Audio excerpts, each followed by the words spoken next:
సందేశాన్ని విందామా? Let's enjoy. రోజు తండ్రి లేని ఒక కుమారుడు ఒక గ్రామంలో చనిపోయాడు. ఆ గ్రామానికి పెట్టిన పేరు నాయీను. ఆమేన్. నాయీను అనేటువంటి గ్రామంలో బీద విధవరాలు ఉంది. ఆమె తన కుమారుని మీద ఎన్నో ఆశలు పెంచుకున్నది. ఆమె తన కుమారుని మీద ఎన్నో ఆశలు. ఎవరైనా చూడండి, ఒక్కగానొక్క కుమారుడు ఉంటే ఆ కుమారుని ఎంత ప్రేమిస్తారో, ఆ కుమారుని పైన ఎన్ని ఆశలు పెట్టుకుంటారో, ఆ కుమారుని కోసం ఎన్ని కలలు కంటారో. దేవునికి మహిమ కలుగును గాక. నా ప్రియ దేవుని బిడ్డ, ఆ నాయీను అనే పట్టణానికి యేసు ప్రభువు వారు వెళ్తూ ఉన్నారు. ఆమేన్, ఆమేన్, ఆమేన్. దేవునికి మహిమ కలుగును గాక. నాయీను అనే పట్టణానికి వెళ్ళగా, నాయీను అనే పట్టణములో బీద విధవరాలు. Lord Jesus, thank you master, praise the Lord. ఆ నాయీను అనేటువంటి పట్టణంలో దించండి అక్కడ. Praise the Lord. ఆమెకు ఒక్కగాని ఒక్క కుమారుడు. ఆ ఒక్క కుమారుడు ఆ తల్లి మాటలు విని పెరుగుతూ ఉండగా ఖాళీగా పడి చనిపోయాడు. ఆ తల్లి ఎంత బాధపడుతుందో, ఆ తల్లి ఎంత వేదన పడుతుందో. ఆ తల్లి కన్నీరు మున్నీరుగా కార్చబడి రోడ్డు మీద పడి తన్నుకులాడుతూ ఉంది. ఎవరైనా ఆ బిడ్డను బ్రతికించి, లేక ఎవరైనా ఆ బిడ్డకు వైద్యము చేయగలిగి, లేక ఎవరైనా ఆ బిడ్డకు ఆయుష్ను ఇవ్వగలిగిన వారు ఎవరైనా ఉన్నారా? ఉంటే ఆ బిడ్డ ఎందుకు చనిపోతాడు? ఆమేన్. ఆ బిడ్డ చనిపోయాడు. ఆ రోజుల్లో వైద్యం తక్కువ. భర్తను పోగొట్టుకున్నటువంటి ఆ అమ్మ, భర్తను పోగొట్టుకున్నటువంటి ఆ తల్లి ఆ కుమారుని మీద ఎన్నో ఆశలు పెంచుకుంటూ, ఆ బిడ్డ ఎన్నో ఆ బిడ్డ మీద ఆశలు పెంచుకొని ఆ బిడ్డ వైపు చూసుకుంటూ మురిసిపోతూ, ఆ బిడ్డ చదివేటప్పుడు కానివ్వండి, ఆ బిడ్డ నడిచేటప్పుడు కానివ్వండి, ఆ బిడ్డ మాట్లాడేటప్పుడు కానివ్వండి, ఆ తల్లి ఎలా ఉంటుందో ఒక్కసారి ఊహించండి. ఆ ఊహకు అందనటువంటి స్థితి ఆ అమ్మకు వచ్చింది. ఆ అమ్మ ఎంతగానో వేదన పడుతూ ఉంది, ఏడుస్తుంది, కన్నీరు కారుస్తూ ఉంది. నా ప్రియమైన దేవుని బిడ్డ, ఎవరులో ఆ తల్లి మీద కనికర పడిన వారు లేరు. యేసు ప్రభు నాయీను అనే గ్రామానికి వచ్చాడు. ఆ గ్రామపు శివార్లలోనికి రాగా, గవిలి దగ్గరికి రాగా, ఆ పేడ మోయించున్నటువంటి వారు యేసు ప్రభువుకు ఎదురుపడ్డారు. యేసు ప్రభు ఆ పేడ మీద ఉన్నటువంటి ఆ వ్యక్తిని చూశాడు, మోయించున్న వారిని చూశాడు. కొంచెం ముందుకు వెళ్ళాడు. ముందుకు వెళ్ళగానే అమ్మ అఘోరిస్తూ ఉంది, వేదన పడుతూ ఉంది, కన్నీరు మున్నీరైపోతూ ఉంది, రోడ్డు మీద తల్లాడుతూ ఉంది. యేసు ప్రభు వారు ఆమె మీద కనికరపడను. ఆమె మీద కనికరపడ్డాడు. ఏ వ్యక్తి కనికరము లేదు. నేను ఒకసారి ఒక వ్యక్తిని తీసుకొని నేను హాస్పిటల్కి వెళ్ళాను. అంటే నాకంటే ముందు వాళ్ళు వెళ్ళారు. వాళ్ళు చెప్పిన వెంటనే నేను బైబిల్ తీసుకొని దగ్గర హాస్పిటల్ గేట్లోకి వెళ్ళక ముందే వారిని కలుసుకున్నాను. డాక్టర్ గారు అంటారు, అక్కడ పడుకోబెట్టా, అక్కడ పడుకోబెట్టా అని అంటున్నాడు. అయ్యా చాలా సీరియస్, ప్లీజ్ దయచేసి అర్థం చేసుకోండి, ఈ బిడ్డను త్వరగా తీసుకెళ్ళండి అంటే, నువ్వా డాక్టర్? నేనా? నువ్వేంటి అని నాకు చెప్పేది? మాకు తెలుసు, అదులుబా అబిడా అని అన్నాడు. కాదయ్యా, దయచేసి ఒకసారి అర్థం చేసుకోండి అని అంటే, ఎవరైనా నువ్వు? నేను పాస్టర్ గారినే. పాస్టర్లు బ్రతికిస్తారంట కదా, పాస్టర్లు ప్రార్థన చేస్తే బాగవుతారంట కదా, బాగు చేయి, మా దగ్గరికి ఎందుకు అని అన్నాడు. అయ్యా, యేసయ్య బాగు చేసే రోగాలు ఉన్నాయి, డాక్టర్ గారు బాగు చేసే రోగాలు ఉన్నాయి. దయతో అర్థం చేసుకొని ఆ బిడ్డను చేర్చుకోయ్యా అని నేను చెప్పినప్పుడు అతను చాలా వ్యంగ్యంగా మాట్లాడాడు. నువ్వు ముందు బయటికి పోతావా పోవా, లేదంటే వాడిని కూడా నెట్టేయటో, ఆ బండి అట్లా నెట్టేయి అని అంటున్నాడు. సరేనయ్యా నేను వెళ్తాను, ఆ బిడ్డను చేర్చుకోండి అని అన్నా. లోపలికి వెళ్ళిన తర్వాత అంటాడు, మీరందరూ సంతకాలు పెట్టండి, ఆడు బతుకుతాడు సస్తాడు మాకు తెలియదు అని అన్నారు. ఈ మాటలు పెట్టుకునే అర్ధగంట సేపు ఆ బిడ్డను అటు ఇటు కాకుండా చేశారు. ఎంత బాధ, దుఃఖం వస్తుంది, వేదన కలుగుతుంది. నాకు ప్రభువు మీద కోపం వచ్చింది. అప్పుడు యేసయ్యా నీ నామం పేరిట ప్రార్థన చేస్తే బాగవుతారంటున్నావు కదయ్యా, బాగవుతున్నారు కదయ్యా కొందరు. ఈ బిడ్డ వేదన పడుతూ ఉన్నాడు, ఈ బిడ్డ అల్లాడిపోతూ ఉన్నాడు, చనిపోతాడేమోనని భయంగా ఉంది ప్రభు. అయ్యా ఈ బిడ్డను దయతో ఒక్కసారి జ్ఞాపకం చేసుకో ప్రభువా, ఈ బిడ్డను జ్ఞాపకం చేసుకో ప్రభువా అని చెప్పి అలా నాన్నగారితో చెప్పాను. అయ్యా నీ బిడ్డను తీసుకుని చర్చికి వచ్చేసేయని చెప్పాను. ఆమేన్. ఆ బాబు ఉన్నాడు ఎక్కడెక్కడన్నా ఉన్నాడా? ఆ బాబు ఉన్నాడా? చర్చిలో బాగైన తనం, దేవునికి స్తోత్రం కలుగును గాక. ఎవరది? రాజోలి అబ్బాయి ఉన్నాడా? లేడనుకుంటాను కదా. లేసా త్వరగా, దేవునికి మహిమ కలుగును గాక. వాళ్ళు అక్కడ అబ్బాయిని చూడని పరిస్థితుల్లో వెంటనే తీసుకొని చర్చికి వచ్చేసేయమని చెప్తే చేతుల మీద మోసుకుంటూ ఆ తండ్రి కన్నీళ్లు కార్చుకుంటూ ఇద్దరు ముగ్గురు ఏడ్చుకుంటూ దేవుని మందిరానికి తీసుకొచ్చారు. మోకరించి వారి మధ్యలో ప్రార్థించాను, ప్రభువా అయ్యా ఈ బిడ్డ చావు బ్రతుకుల్లో ఉన్నాడు, చనిపోతాడు. ఆ తండ్రి అంటున్నాడు, నా బిడ్డ దిక్కులేని వాడైపోతాడయ్యా, నా బిడ్డను విడిచి నేను బ్రతకలేను, నా బిడ్డ నాకు కావాలి అని ఏడుస్తూ ఉన్నాడు. ఏమి సమాధానం చెప్తావు యేసయ్యా, ఏం చెప్పాలి ప్రభువా అని యేసయ్య సన్నిధిలో మోకరించి శవముగా మారడానికి సిద్ధమైన ఈ బిడ్డను మోకాళ్ళ ముందేసుకొని గంట సేపు ఏడ్చి ప్రార్థన చేయగా పోయే ప్రాణం మరలా తిరిగి వచ్చి లేచి కూర్చున్నాడు. చప్పట్లు కొట్టండి గట్టిగా. ప్రైజ్ ది లార్డ్, హల్లెలూయా, హల్లెలూయా. ఈ బిడ్డను దేవుడు బ్రతికించి మరలా తిరిగి వాళ్ళ తండ్రి గారి చేతికి అప్పగించాడు. దేవునికి మహిమ కలుగును గాక. ఆమేన్.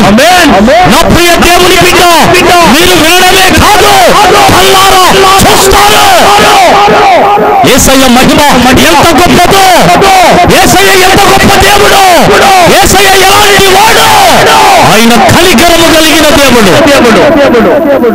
అలాంటి దేవుడు ఆమె కన్నీళ్లు కారుస్తూ ఉంటే, వేదన పడుతూ ఉంటే, ఏడుస్తూ ఉంటే, అల్లాడిపోతూ ఉంటే యేసుక్రీస్తు ప్రభువారు ఆమెను చూసి కనికరపడి అమ్మా ఏడవవద్దమ్మా అని చెప్పాడు. ఆమె ఎంతగా ఏడుస్తూ ఉందో, ఆమె ఎంత బాధపడుతూ ఉందో, ఆమె ఎలాంటి వేదనతో ఉన్నదో ఆయనకు మాత్రమే తెలుసు. ఆమె హృదయం, ఆమె వెనకాల ఊరి గ్రామస్తులందరూ వస్తున్నారు. వారికి కూడా ప్రేమ కలిగింది. ఎందుకు తెలుసా? ఒక్కగానొక్క కుమారుడు చనిపోయాడు, పాపం ఇంకా ఈమెకు దిక్కెవరు ఉన్నారు అని అందరూ ఆమెతో పాటు సమాధి దగ్గరికి వస్తూ ఉన్నారు. ఆ లోపే యేసు ప్రభు వారు కూడా ఆ గవినిలోనికి రాగా ఇతన్ని చూసి, తల్లిని చూసి తల్లి దగ్గరికి వెళ్ళి మాట ఇచ్చాడు. అమ్మా ఏడవకమ్మా, ఊరుకోమ్మా అని ఆమెను దుఃఖ స్వరముతో ఓదార్చి కనికరము కలిగిన మనసుతో ఆ చిన్నవాని దగ్గరికి వచ్చాడు. ప్రైజ్ ది లార్డ్, హల్లెలూయా. ఆ చిన్నవాని దగ్గరికి వచ్చి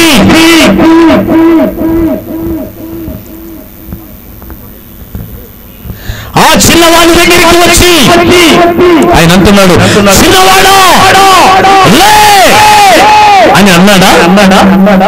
వాడి చెయ్యి పట్టుకొని అని రాయబడినది. వాడి చెయ్యి పట్టుకొని చిన్నవాడా లే అన్నాడు.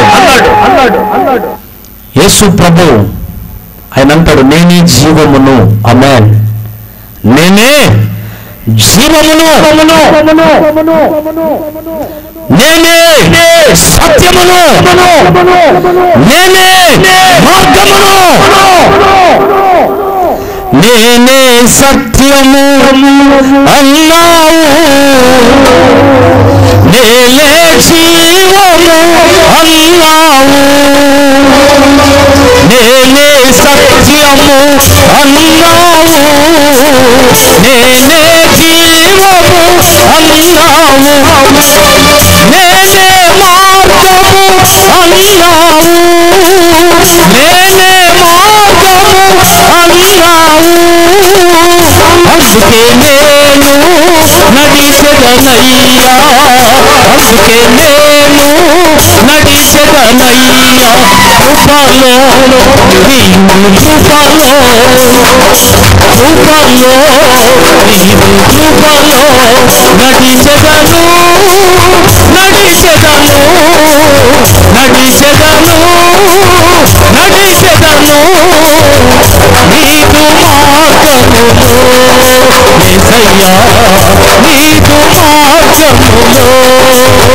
నీదు మార్గములో, నీదు మార్గములో యేసయ్యా, నీదు మార్గములో, కృపలో నీదు కృపలో. ఆమేన్. నేనే జీవమును, ఆ జీవమైన యేసయ్య. అసలు యేసు ప్రభువులో తల వెంట్రుకలు మొదలుకొని కాలి గోటి వరకు జీవము ఉన్నది. ఆమేన్. ఆయనను ఎక్కడ తాకినా జీవమే, ఎక్కడ తాకినా స్వస్థతే, ఆయనను ముట్టినా, ఆయన ముట్టినా. ఆమేన్. ఆయనను ముట్టినా స్వస్థతే, ఆయన ముట్టినా స్వస్థతే. రక్తస్రావ రోగం కలిగిన స్త్రీ ఆయన చెందు మాత్రం ముట్టితే చాలు అనుకున్నది, బాగైపోయింది. యేసు ప్రభు ఈ చనిపోయిన వాడి దగ్గరికి వచ్చి ఆ అమ్మ మీద కనికరముతో, ఆ అమ్మ వేదనను చూస్తున్నటువంటి వాడు, ఆ అమ్మ బాధను ఎరిగిన వాడు, ఆ అమ్మ ప్రేమను ఎరిగిన వాడు. నిజంగా అమ్మ ప్రేమ ఎంత గొప్పదో మీ అందరికీ తెలుసు. మీ బిడ్డలకు చిన్న వేలు నుండి ఓ రక్తపు చుక్క బయటికి వస్తే అమ్మ కన్నీళ్లు కారుస్తుంది, అమ్మ వేదన పడుతూ ఉంది. బిడ్డ ఏడ్చి ఏడ్చి ముక్కమ్మడి ఏదైనా సీమిడి వస్తే, నోటమ్మడి జొల్లు గారితే ఆ అమ్మ కన్నీళ్లు కారుస్తూ ఆ బిడ్డ సీమిడి, ఆ బిడ్డ ముక్కును తుడిచి, ఆ బిడ్డ మూతిని తుడిచి హృదయానికి అత్తుకుంటుంది. ఒకవేళ మూతి ముక్కు తుడవకపోయినా మూతి పెట్టి ముద్దు పెడుతుంది అమ్మ. ఎంత గొప్ప ప్రేమ అమ్మది.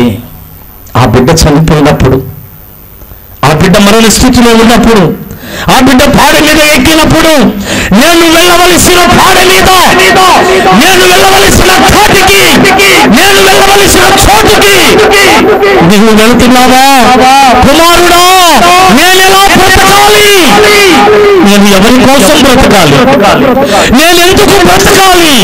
నా బ్రతుకు అవసరమా అని కొంతమంది తల్లులు వారి కళ్ళ ముందే కుమారుడు చనిపోయినప్పుడు, నా తలకు కొరివి పెట్టాల్సిన కుమారుడా, నాకు మట్టి వేయవలసిన కుమారుడా, నీకు నేను మట్టేయవలసి వస్తుందయ్యా అని ఒక తల్లి సమాధి దగ్గర కొంచెం మట్టి తీసుకొని ఆ బిడ్డ మీద కుమారుడు 40 సంవత్సరాల కుమారుడు చనిపోతే ఆ సమాధిలో కొంచెం మట్టేసి ఆ బాధను తట్టుకోలేక సమాధి బయట ఇరుసుకొని పడిపోయింది. ఆ వేదనను తట్టుకోలేక హృదయం పగిలిపోయి అందరూ అనుకున్నారు, అయ్యో ఈ పెద్దామ కూడా చనిపోయింది అని అనుకున్నారు. కానీ ఆమె చనిపోలేదు. కానీ చనిపోయిన దానికంటే ఎక్కువ ఆ కుమారుడి మీద ప్రేమ. 40 సంవత్సరాల కుమారుడు చనిపోతే తల్లికి ప్రేమ. తల్లి వేదన పడుతూ ఉంది, తల్లి శోకిస్తూ ఉంది, తల్లికి గుండె ఆగిపోయింది. అభమ శుభము తెలియని 20 సంవత్సరాల లోపు కుమారుడు చనిపోతే, ఆడుకునే కుమారుడు చనిపోతే, స్కూలుకు వెళ్ళే కుమారుడు చనిపోతే వారి పరిస్థితి ఇంకా ఎలా ఉంటుందో ఒక్కసారి ఆలోచించండి. ఒకసారి నా కుమారుడు స్కూలుకు వెళ్ళి 6 గంటలకు రాకపోతే నేను లేచి మా పాస్టర్ని అడిగాను, ఓవెన్స్ వచ్చాడా అని. ఇంకా రాలేదండి, టైం కాలేదు. టైం చూడు అయినట్టుంది అని అంటే 5:54 అయిందండి, 6 గంటలకు వచ్చేస్తాడు అనండి. ఎందుకంత నిర్లక్ష్యం చెబుతున్నావు బిడ్డ అనంటే, నేను కూడా టైం అయిపోయే చూసుకుంటున్నానండి. ఉదయం వెళ్ళాడు, ఎప్పుడు వస్తాడా నా కొడుకు, ఎప్పుడు వస్తాడా నా బిడ్డ, ఎప్పుడు వస్తాడా నా బిడ్డ అని ఎదురు చూస్తున్నానండి. నిర్లక్ష్యం కాదండి. స్కూల్కు వెళ్ళిన వాడు కొంచెం లేట్ అయితే ఆ బిడ్డ కొరకు ఎదురు చూస్తూ ఉంది తల్లి. స్కూలుకు వెళ్ళిన బిడ్డ తిరిగి ఆలస్యంగా వస్తే ఆ బిడ్డ కొరకై ఎదురు చూస్తూ ఉంది తండ్రి. స్కూలుకు వెళ్ళిన వాడు కొంచెం ఆలస్యంగా అయినా వస్తాడు, కానీ చనిపోయిన వాడు వస్తాడా? చనిపోయిన వాడిని గుంపులో పెడితే మళ్ళీ చూడగలదా?